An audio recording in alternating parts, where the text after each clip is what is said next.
nos acompañen en línea, pero también a venir acá, donde oramos juntos, alabamos al Señor, compartimos un momento de amistad y ahora con la palabra continuamos en la predicación. Amén. Venimos hablando de que Santiago y el apóstol Oseas tenían esta misma línea de pensamiento que vamos hoy también a trabajar con el apóstol Pedro, la primera carta de Pedro. Vamos a ver si quiere ir abriendo capítulo 5.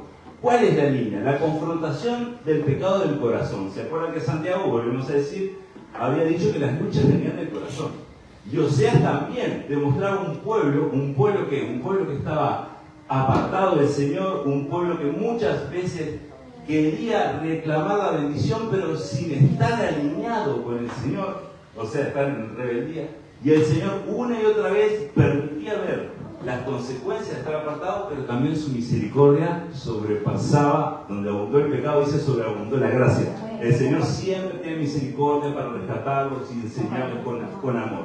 Entonces, el apóstol Santiago y el profeta Oseas, junto con Pedro, vamos a ver que trabajan en esta línea, la confrontación del pecado primeramente de nuestro corazón, donde después somos llamados a humillarnos, que se acuerdan que humillarnos es reconocer que nos debemos al Señor, reconocer que Dios es santo, que Él merece nuestra adoración porque fuimos creados para eso, humillación, y ahí viene la gracia del Señor cuando el pueblo se humilla. Cuando el pueblo se humilla y reconoce a Dios como el Señor, la gracia es el favor inmerecido, es algo que no merecemos, es la gracia de Dios que se empieza a derramar sobre nuestra vida. Y vos empezás a ver y podés testificar, es la gracia del Señor, porque esto ni lo merecía, ni me lo esperaba, y estoy viviendo esto tan lindo porque, por gracia. Y no hay nada más lindo que saber y experimentar eso, ¿no? Pues yo te quiero animar, si aún todavía no entregaste tu corazón a Jesús, si aún no sabes si estás bien o no, hoy que sea un día que puedas prestar atención a la prédica y puedas decirle, Señor, yo te quiero conocer más, quiero de esa gracia en mi vida también, quiero experimentar ese amor que no tiene comparación. Y viene luego la restauración con esperanza, que es lo que hemos visto en Santiago y en Oseas. El pueblo de Dios es restaurado cuando se humilla, su gracia se derrama en nosotros. Amén. Entonces, en 1 Pedro vemos que se repite el mismo principio que cita tanto Oseas como Santiago. ¿Cuál es el principio? Dios resiste, y atento a esto, Dios resiste ¿a quién? Al soberbio, pero da gracia al humilde. Otra vez, Dios resiste al soberbio. Yo sé que voy a hacer ejemplos, si me voy con el ejemplo capaz se va más larga la prédica, pero usted sabe lo que es una persona soberbia, ¿verdad? No hay que hacer ejemplo. Una persona soberbia es alguien que cree que no se le puede decir nada, que la sabe toda, nadie me va a mandar a mí, yo ya sé todo.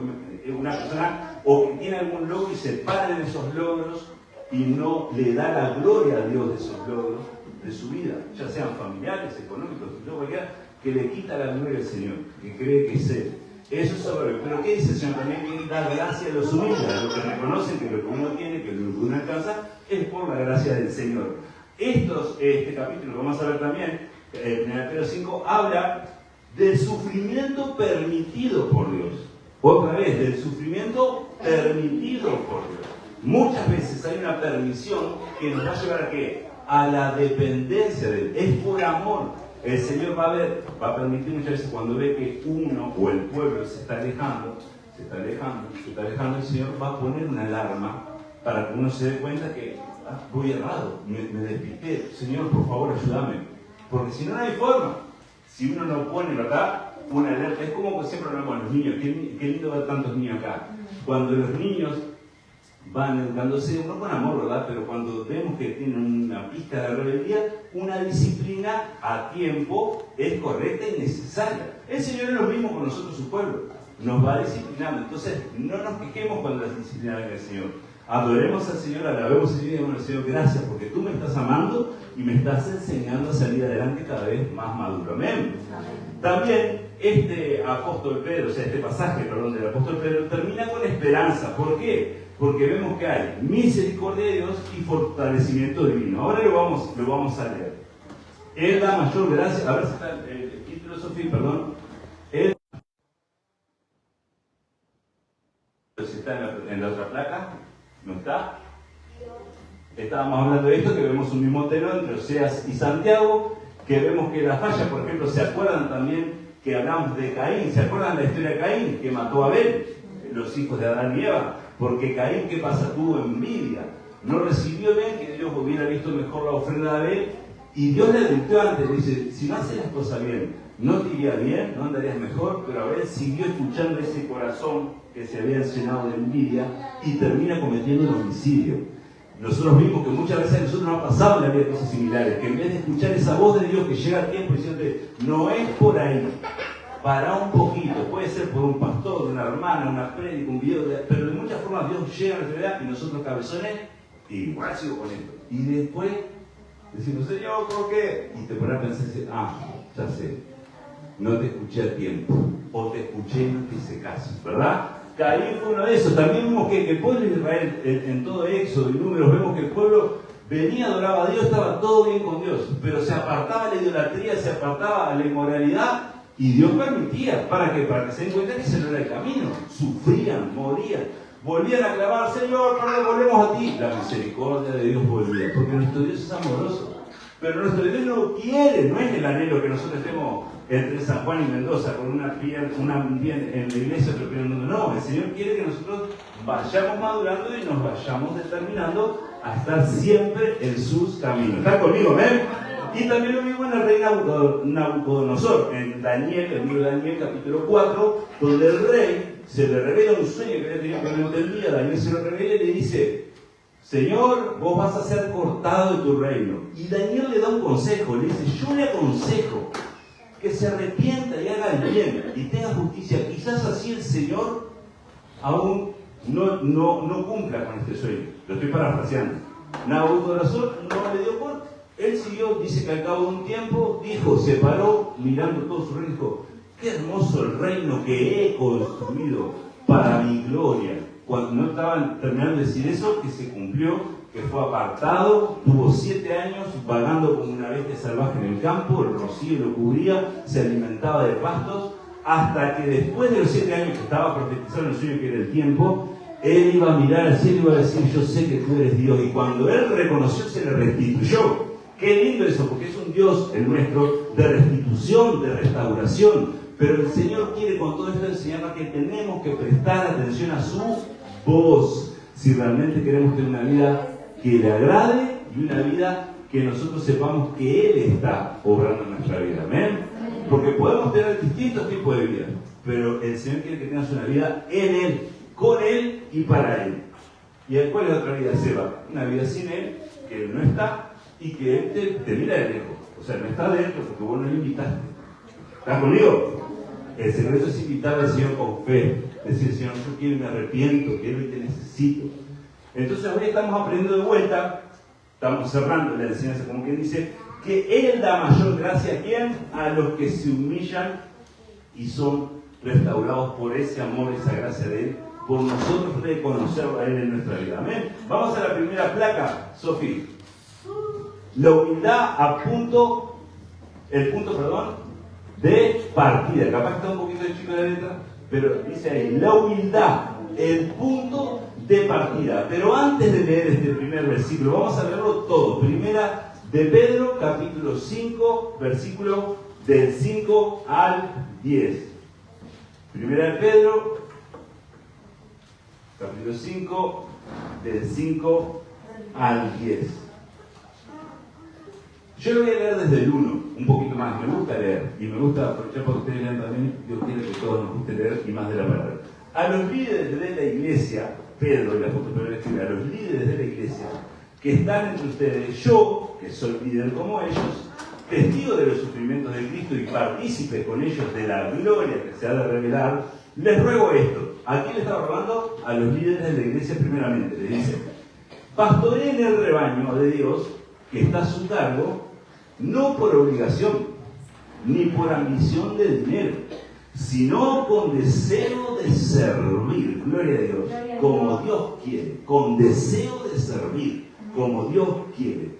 No sean tiranos con los que están a su cuidado. Qué lindo, porque esa palabra me gusta para que ustedes vean siempre nosotros, los que hoy estamos, un día puede estar olvidado, que no debemos ser tiranos con los que están a su cargo. Sí ser justos, encaminarlos con amor, pero nunca tiranos. Y el apóstol Pedro me encanta porque confronta bien eso al liderazgo. No sean tiranos con los que tienen a cargo. Dice, si no sean ejemplo para el rebaño. Así, cuando aparezca el pastor supremo, Jesús, ¿verdad?, ustedes recibirán la corona inmarchitable de gloria. Y ahora pasa, en nuestro versículo del 5, a la otra tipología, a la otra persona, el otro miembro de la iglesia, digamos así, que dice: así mismo jóvenes, está hablando de los jóvenes, pero no solo jóvenes de edad, jóvenes quizás nuevos en el camino. Porque la palabra habla de ancianos y de jóvenes, y no necesariamente de ancianos porque son viejos de edad, sino porque conocen más, un poco más de la palabra, y los jóvenes, los más nuevos en el camino de la fe. Así mismo jóvenes, y comienza nuestro tema acá, sométanse a los líderes, revístanse en todos, ahí habla de todos, los jóvenes y de los líderes, revístanse en todos de humildad, en su trato mutuo, porque Dios se opone a los orgullosos, pero da gracia a los humildes. Humíllense pues bajo la poderosa mano de Dios, para que Él los exalte a su debido tiempo. Depositen en Él toda ansiedad depositen en Él, porque Él cuida de ustedes. Practiquen el dominio propio y manténganse alerta. Su enemigo, el diablo, ronda como león rugiente buscando a quien devorar.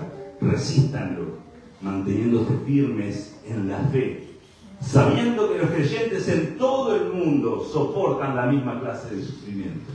¡Wow! Pero me encanta. Leer a Pedro, cuando arranco del primero hasta la tercera carta no paro. Es hermoso, te recomiendo leerlo siempre una y otra vez. Me encanta. ¿Qué nos está viendo? ¿Qué nos está diciendo y estamos viendo?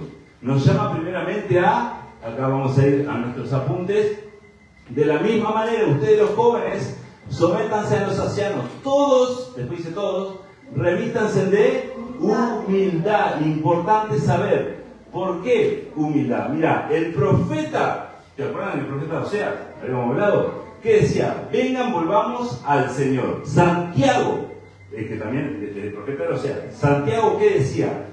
Dios se opone a los orgullosos. Y acá estamos viendo la misma línea que hoy Pedro nos confirma esta verdad, que el regreso a Dios empieza cuando nos vestimos de humildad, porque Dios se opone a los orgullosos, pero da gracia a los humildes. El apóstol Pedro confirma lo mismo que en el Antiguo Testamento ya se venía diciendo acerca de qué, del orgullo del corazón, hermano.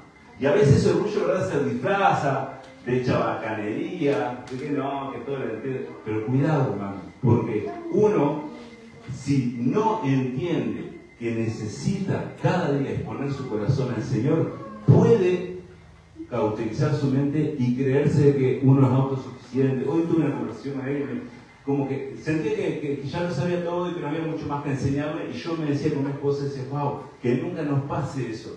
Porque si uno en algún momento llega a creer que ya lo sabe todo, es el primer gran error. ¿Amén? ¿Están conmigo? Si uno llega a creer que ya lo sabe todo, de verdad, cuidado. Es el primer síntoma de súper orgullo que puede tener. ¿Por qué? Porque hay mucho para conocer.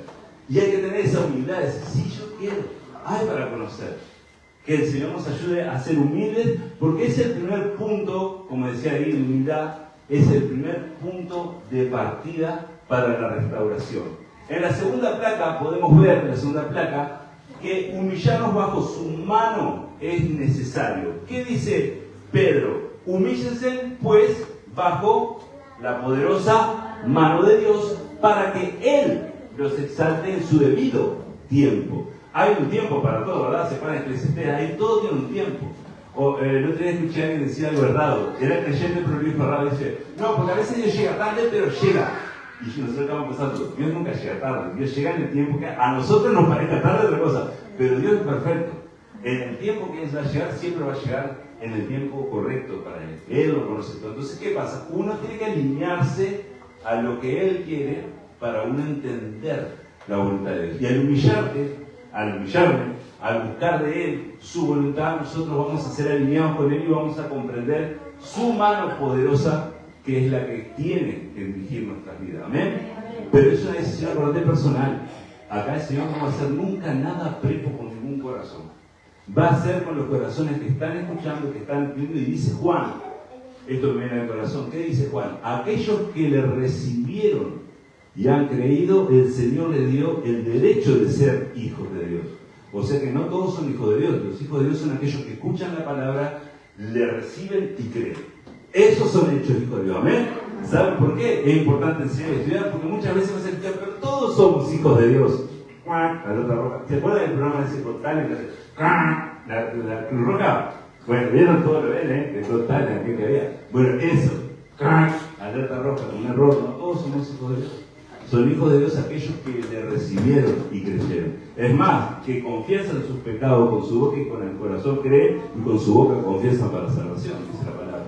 O sea que hay que orar y decirle, Señor, activamente, no es solo en el espíritu, no. Señor, te recibo en mi corazón, entiendo y me arrepiento de mis pecados, comprendo que te necesito, que nunca voy a poder ser perfecto, solo Jesús es el camino, la verdad y la vida, y yo acepto, Señor, ese sacrificio. Ven a mí, Señor, hazme tu hijo, en el nombre de Jesús, amén. Esa oración de fe, de corazón, es la que el Señor quiere de cada uno de nosotros. Yo sé que muchos acá lo han hecho, por eso vuelvo a decir, si hay alguien que aún no sabe su salvación, si hay alguien que aún, este puede ser el momento para decir, ya no más tengo dudas. Hoy voy a orar con todo mi corazón y pedirle que el Señor Jesús sea mi Salvador. Amén. Vamos a la otra placa. Acá en esta, perdón, dejá la que estaba, perdón, un poquito. Era esta la que quería ver. En esta, ¿qué vemos?